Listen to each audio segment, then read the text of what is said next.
Less than 24 hours, Georgians will be under a shelter-in-place order. McDonald, though, said he did not know the man was handcuffed and was trying to use his foot to pin him to the ground so he could be handcuffed. If your friends, neighbors, or local organizations are not complying, report them to us.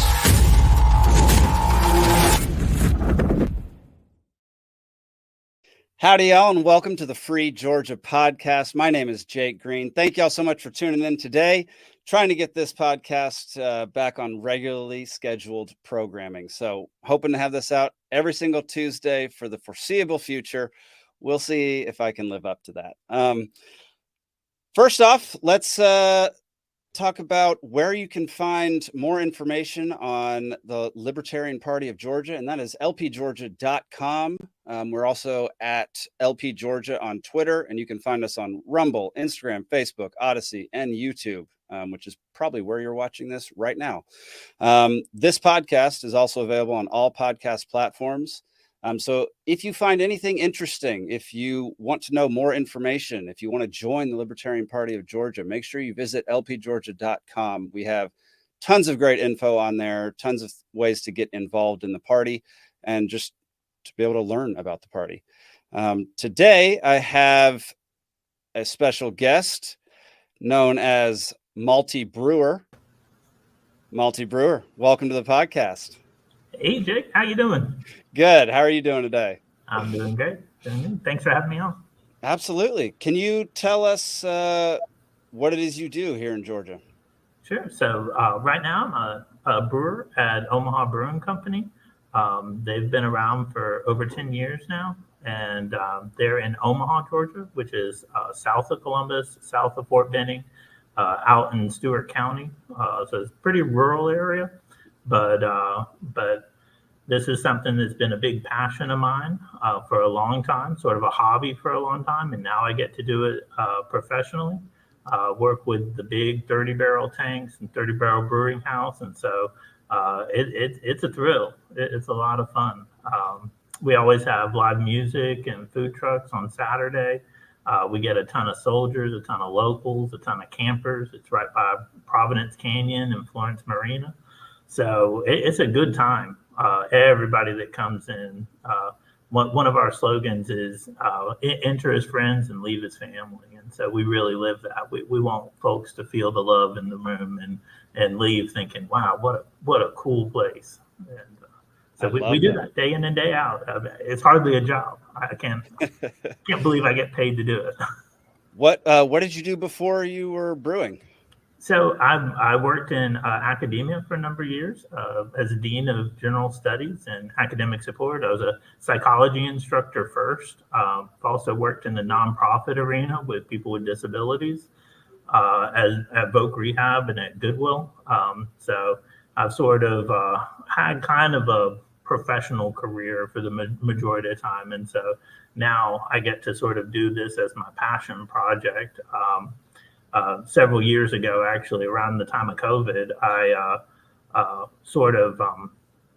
started getting into this hobby more intensely. I had some more free time at home, and I was just tweaking recipes and trying different things. Then I found that Auburn University had a brew science program, so I signed up for that and graduated just last summer. And so it was pretty cool. I had the job at the brewery right after I graduated. And so it was cool. It was neat. I really liked it a lot. And, Nice. Something very unique, something very different than academia. Yeah, I bet. I'm picturing like brewing school being basically just drinking a whole lot of beer, but I'm sure that wasn't it. Can you tell me like what the process is with like, learning how to brew beer? Sure. So one of the benefits of the Auburn program is that it's 100% online. But a lot of times we have meetups where we would all sign on and we would sample different beers and we'd talk about different beers.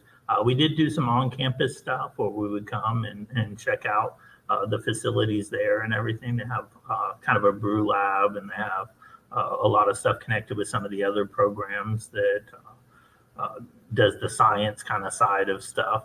But yeah, we would literally sometimes homework would be drinking beer. We would have what's called beer judge certification program score sheets where we would drink a beer and then have to rate it on 30 different features. And yeah, again, Yeah, that sounds that was terrible. homework. Yeah, that sounds like a miserable time at school. Right. I know. I mean, if I had known that, I mean, I could have gotten a bunch of degrees, I think, while I was at SCAD, just That's drinking my way through that college. kind of like when you take frisbee or golf as an elective, right? Exactly. Beer making. So when did you figure out that you wanted to brew, and how was the transition going from like the education world to the brewing world? Sure. So I always had sort of a interest in craft beer and different flavors and flavors from around the world. It was something me and my dad had actually gotten into by going to different old Chicagos, especially in Denver, where I lived before I moved to Georgia. And they have a world beer tour. And so you get to sample different beers from all around the world. And you learn a little bit about each one as you do that. And then I really didn't know until like 2020 or so that it was legal to actually brew your own beer at home. It's kind of like the world's best kept secret. And so once I found that out, I was hook, line, and sinker. I got bit by the bug, and ever since then I've been studying, reading books, learning, and just brewing, and learning more about it. That's awesome. How at what point what was the tipping point of you quitting your old job and coming to this one? Well, I think a lot of it was just being able to do things on my own terms. A lot of it had to do with freedom and the ability to kind of set my own hours, come in when I needed to come in. If you could see the facility there at Omaha Brewing Company, it's picturesque. You have muscadine vineyards, you got, rolling hills and trees. And I mean, it's just a beautiful natural paradise. And so, the opportunity to go out there and work day in and day out, breathe the fresh air and, not be stuck in a cubicle hunched over, I think, definitely my health has gotten better. Lifting kegs is kind of a hardcore cardio workout. And so yeah, definitely. I enjoy my time in education, and I've, have been leveraging that towards learning more about these areas. But, it didn't allow me the kind of freedom that, I wanted. There's always something in education where, there's a new gimmick or a new fad, and you have to adapt to that. And, it's a different world completely, Gotcha. Yeah.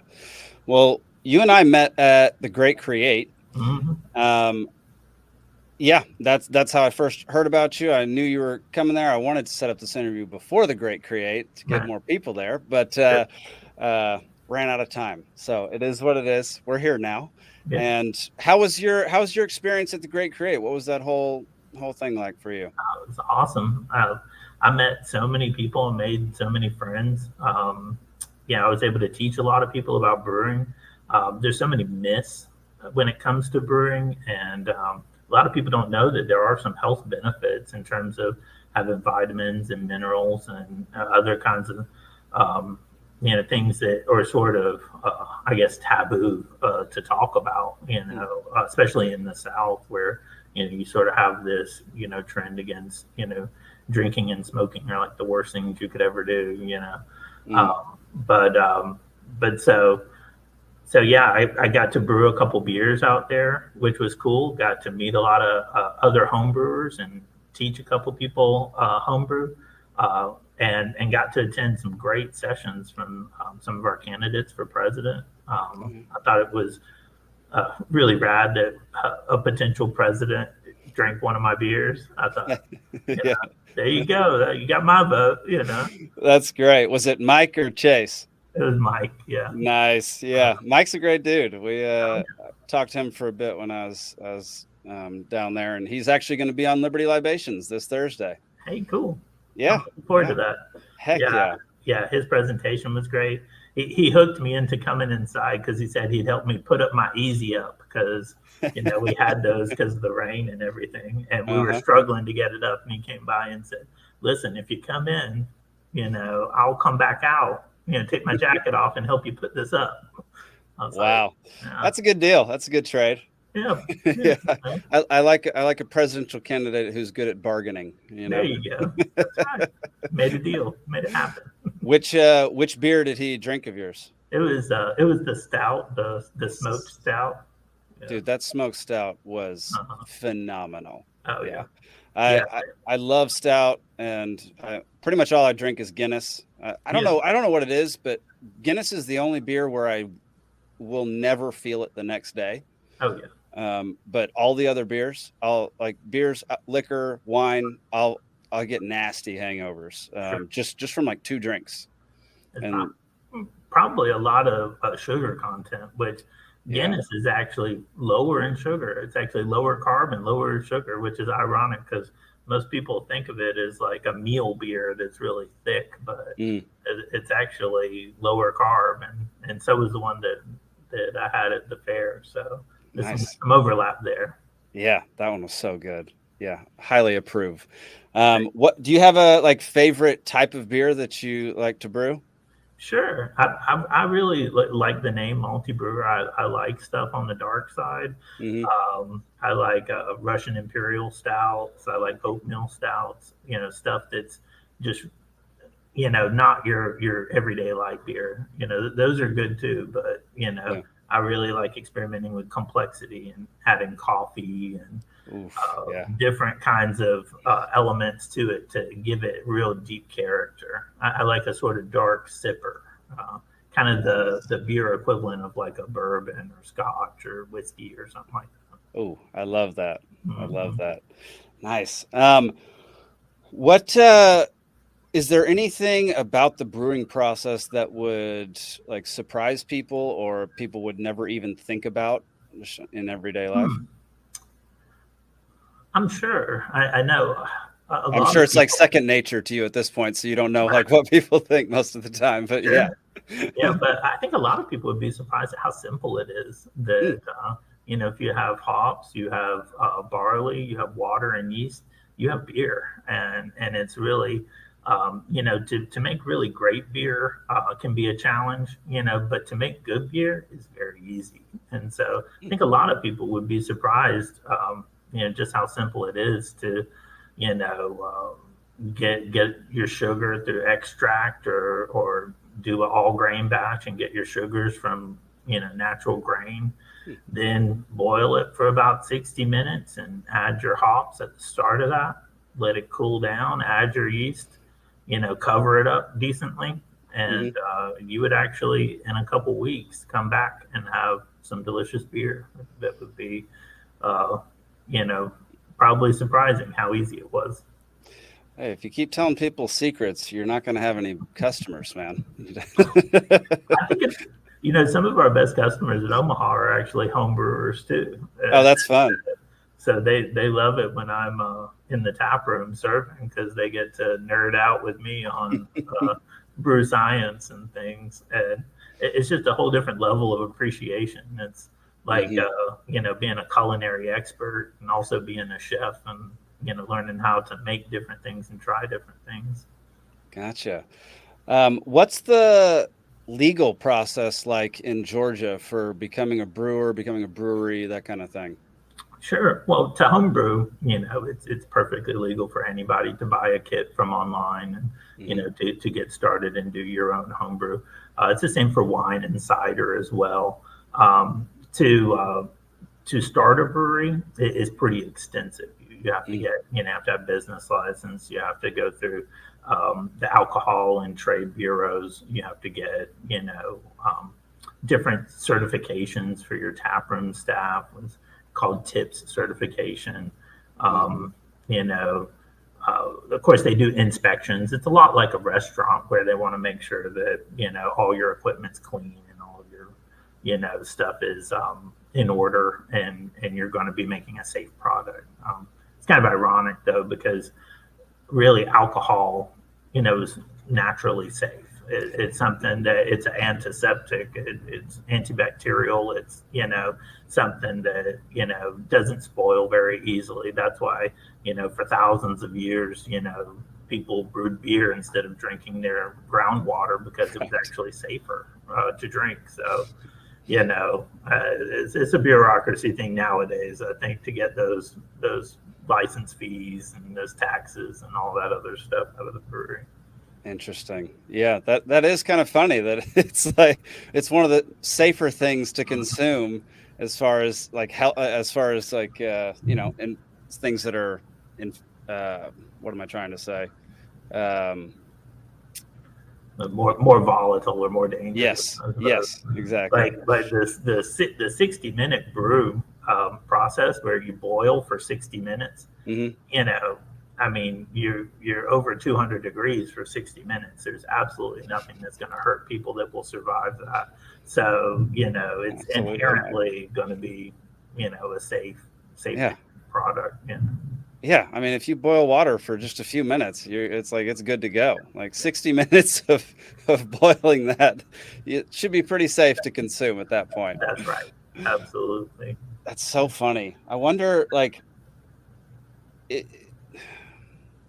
it's funny how like industries begin and then regulation starts afterwards. I wonder what like the incident, because a lot of times it's like one incident that starts the whole regulation process. So it'd be interesting to like look back at the brewing world and see what that incident was, or what a series of incidents was that caused all this regulation around. Sure.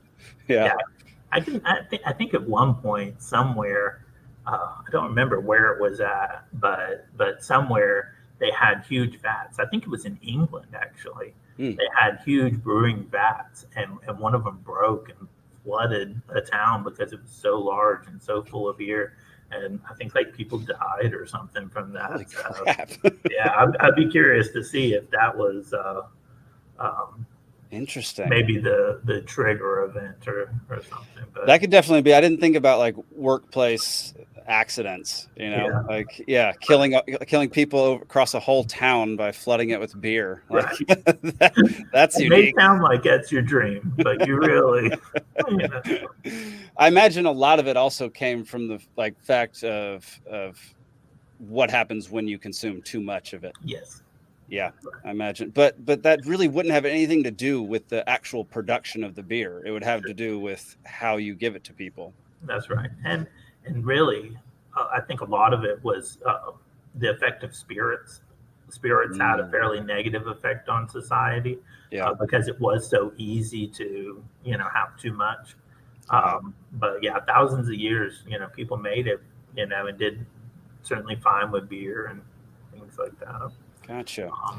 I think a lot has to do nowadays with like the beer corporations and like the 3-tier system where breweries have to have a distributor in order to be able to move their beer even across the street from the brewery. You can't roll a dolly with a keg across the street without having a signed contract with what's called a distributor, which is something all the big breweries have because they can't move their product that much. But it really hampers the small breweries. And of course, they try and thwart that, or they try and reinforce that with the lobbyists, on both sides. And both will kind of pay lip service to opening up the beer laws. I know of one representative out of California named Jackie Spire. She introduced what was called the USPS Shipping Act, which, was years ago. It was like maybe 3 or 4 years ago it was introduced, and it's got no traction. But it would allow small craft beer breweries to have the same rights as wineries and distilleries in order to ship directly to customers. Interesting. Which seems like an obvious thing that you would want the same rights across spirits and wine, which could be debatably more dangerous since they have higher ABVs. But it's just languished because I'm sure the lobbyists don't want to see that, because that introduces more competition. Yeah, no kidding. That's interesting, because I know. Did you meet Will Bell while at the Great Create? I heard his name several times. Okay, he owns his family owns a blueberry wine farm. Oh, cool. Yeah. Nice. And I had no idea. So I knew he could distribute his own product. I had no idea that it was completely different for a brewery. Oh, yeah. That's bizarre. And at Omaha, we recently just got a winery license, and we have 4 different wines now, just for this reason, because a lot of the soldiers that come through, they have a great time. They like us on Facebook. They're part of our mailing list. And so, they want our product, but when they PCS, they may be in Germany, they may be in Korea, they may be in Washington State. You don't know, but in order for us to get them something, it has to be wine, or it has to be. Hopefully, we'll get a spirits license soon and be able to make muscadine vodka.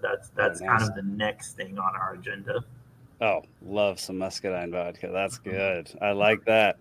That's a crazy law. That makes that absolutely makes no sense. But it also does make sense that the bigger companies are paying lip service, but then lobbying to keep it in place. Because I mean, it's the same thing. Like, it's the same thing with like minimum wage laws. Like, the giant corporations don't give a crap if the minimum wage goes up, because they'll just automate everything. Whereas the mom and pop stores can no longer, pushed out, hire people. That's that's competition, more profit. It's just greed for greed's sake.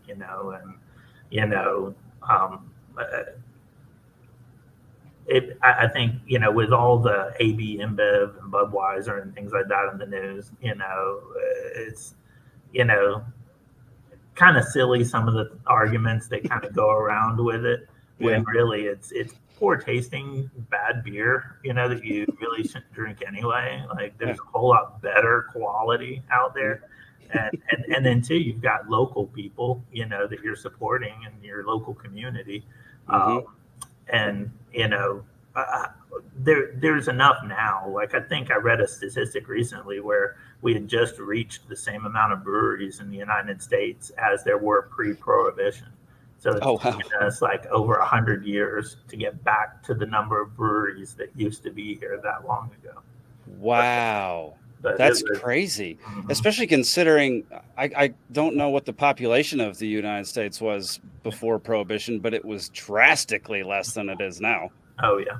So the percentage. But there was probably a brewery on every corner that everybody would go to their local tavern in order to, fellowship and have community and to even do business. It was very commonplace back then that was sort of the center hub of your community, was a tavern. Yeah, it's interesting. Yeah, I didn't think about, like, with government, it's really, really difficult to repeal laws. So I didn't think about like all the stuff that went along with Prohibition, all the laws that they must have kept in place while still making it legal again to consume it. So that's very interesting. And you still have Sunday laws, and you still have 3-2 laws and things like that. What's the 3-2 law? Just where you have to have beer down to 3.2% ABV in order to be sold in certain sort of, quote, dry counties, Goodness gracious. That's basically kombucha at that point. Yeah. And in several places, I know Yazoo Brewing Company in Nashville, they actually fought because one of their beers were higher ABV, and they cap out by law what a brewery can make. And so they fought and won in their state legislature to be able to make one of their higher, like 12% ABV beers, which good for them. That's what every state ought to do. Absolutely. Yeah. Sunday laws are ridiculous. I mean, half that. I mean, I'd say most laws are ridiculous. As libertarians, we probably most libertarians would agree with that. As far as like your background in education and teaching and all that kind of stuff, did any of those skills transfer over to to brewing world. Definitely like being able to have like precise measurement, being able to like, have high levels of reading comprehension, things like math ability, being able to do algebraic formulas and things like that. So some of the calculations are really monster calculations in order to blend beers or into calculate how many IBUs you get from certain hops that go into certain beers to try and get high IPA type hoppiness. There was a whole lot of skills there. Like I think my experience in education sort of helped make me a lifelong learner, which made me sort of like a super powered brewer in the sense that, I could read a book and really absorb a lot out of it and then put it into practice. The nice thing was that it had that immediate occupational use, whereas a lot of education now has just kind of gotten bloated with state standards, and you want to add this and you want to add that, and they're not really relevant to the industry anymore. The students have trouble learning it because they don't really see an immediate application for it. So, Gotcha. Yeah, I think that's one of the big problems with education now is not being relevant to the immediate job industry. Gotcha. That's interesting. That it does seem like your experience with education would definitely bleed over. That's a good way to look at it. That it made you like a lifetime learner, and you can keep on like growing and perfecting your craft, and because I think one of the things that drives me nuts about places like, let's say, Starbucks, if it comes to coffee, is that they just make the same crap no matter what, and they just add a bunch of sugar to it without actually making the beans any better, which is the whole point of it. And so they kind of, it feels like they do marketing campaigns for new drinks, but it's all based on sugar. It's not even based on coffee anymore. And so I like the idea of continuing to update things and evolve and grow. And I like that a lot. So that's pretty cool. Yeah, it's like an infinite canvas, it's kind of an art when you really dig into it, just like being a chef and preparing, like a beautiful meal that's aesthetically pleasing to the eye, but also delicious, when you eat it. There's so many different elements involved there. And even though you can make beer with just 4 elements, the timing of each element and the quality of each element really plays a huge role in your final product. Even your water profile and the different vitamins and minerals that are in your water actually can make a big difference in the beer. One of the benefits of being at Omaha is that we're on top of a large aquifer. And so we get fresh spring water straight out of the ground. In some places, it comes, without a pump. There's the natural pressure underground shoots it up, and we just have a spigot that we turn on or turn off. And I mean, it tastes amazing. That is pretty great. Cool. I love that.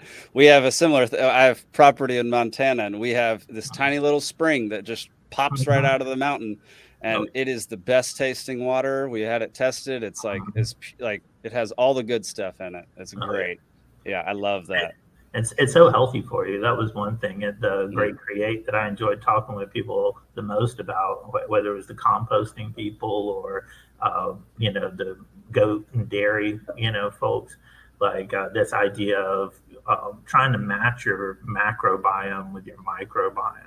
I think they've had so much health disinformation that, health information about like really building your immune system, playing with animals, getting outside, walking barefoot in the dirt, that's really what I think bolsters up your health and makes you resistant to the bugs and the things that come around. Heck yeah. Do you know Joel Salatin? I've watched his videos. Nice. Yeah. And then was another Jack Spirko. Yeah. Amazing guys. Like we sort of are starting our little square foot garden, half acre homestead. And so a lot of our duck ponics and our chickens, we've gotten from guys like that. I love that. Yeah, I love that. Like when the whole pandemic thing started, he like invited people to his farm to just like walk around barefoot, stick their hands in like all the dirt and like the like the cow manure and crap like that. Oh yeah. He's a funny dude. He's Yeah. super smart, super intelligent, but it's an interesting line of thought that is extremely like counter to what we've been taught for the past like 50, 60 years. Yeah.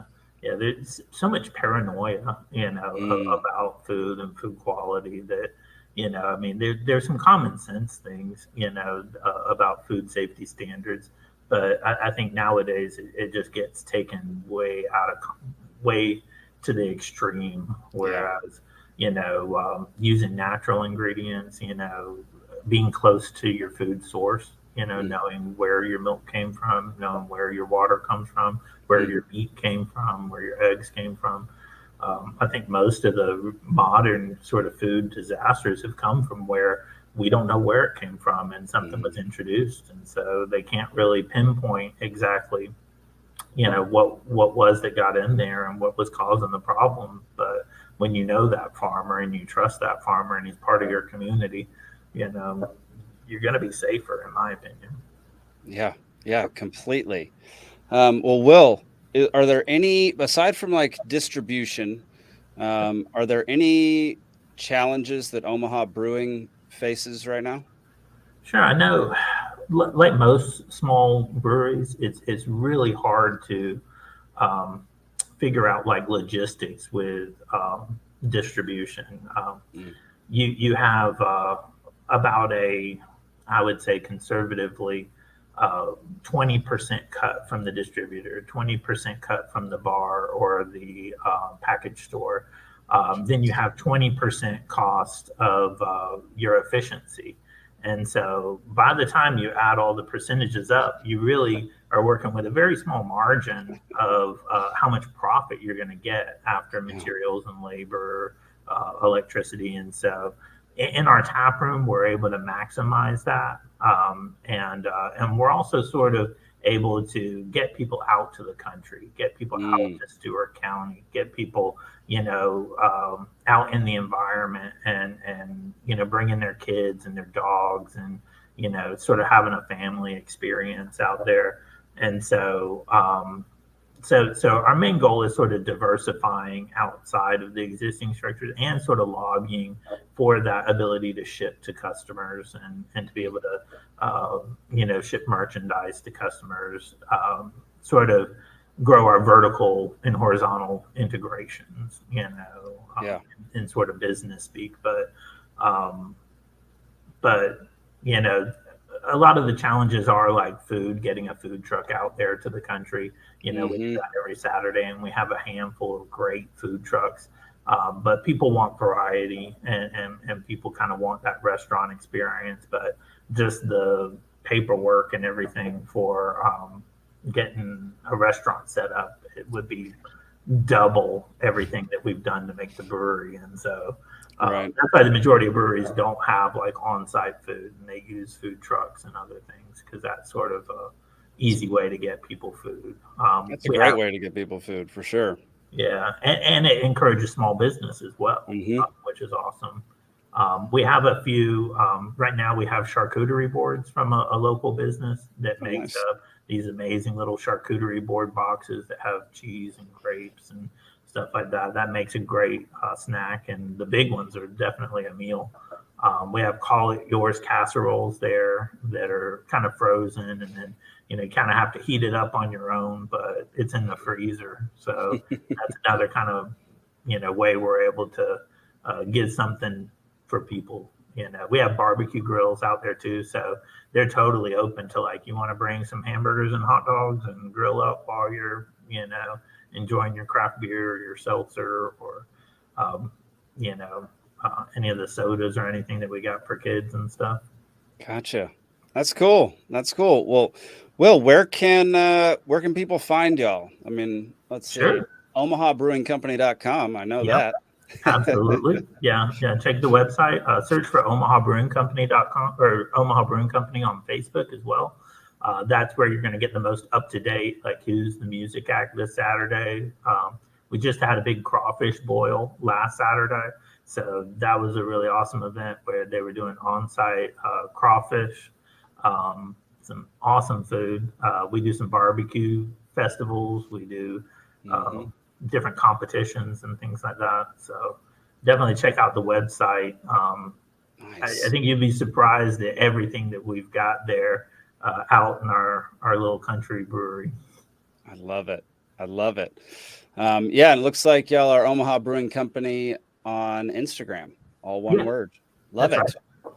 Love it. Yeah, I see that crawfish boil. Man, I love a good crawfish boil. Oh yeah. It's pretty hardcore. It was $25, but you got like a tray that was like like a couple feet by a couple feet. It seemed like, and had corn and potatoes and just everything all boiled up there on site.